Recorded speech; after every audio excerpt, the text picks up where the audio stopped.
Shalom, shalom watumishi wa Mungu na wana wa Mungu, wana maombi mnaoipenda nchi yetu. Mimi naitwa mchungaji Rodrick Mariki wa kanisa la PAG Mlima wa Utukufu wa Kristo Geita. Tuna wiki la maombi maalum kwa ajili ya nchi yetu Tanzania. Tunaenda kuomba kwa ajili ya ustawi wa nchi, kwa ajili ya amani ya nchi, kwa ajili ya baraka za Mungu katika nchi. Na ili kufanikisha, Mungu ametuagiza katika kitabu cha Yeremia kusema kwamba katika ule mji niliowapeleka utakieni amani, utakieni ustawi, na katika amani na baraka zake na nyinyi mtafaidi.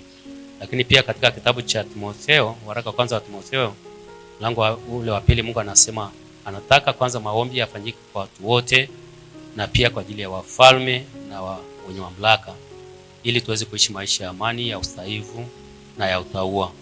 Wafalme kwa siku hizi ni marais. Kwa hiyo ni wiki ambalo tunaenda kuomba kwa ajili ya rais wa nchi hii, Mheshimiwa Samia Suluhu Hassan, pamoja na wasaidizi wake wote na washauri wake wote.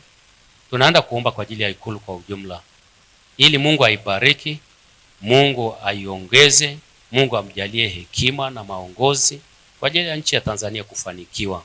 Biblia inasema kwamba kama maji yalivyo katika mfereji, ndivyo moyo wa mfalme ulivyo katika mkono wa Mungu, anauongoza kokote anakotaka. Tukiomba, Mungu ataibariki nchi kuanzia juu kwa rais mpaka huko kwa wananchi. Karibuni tuombe. Ni wajibu wetu kuomba kama kanisa la Mungu.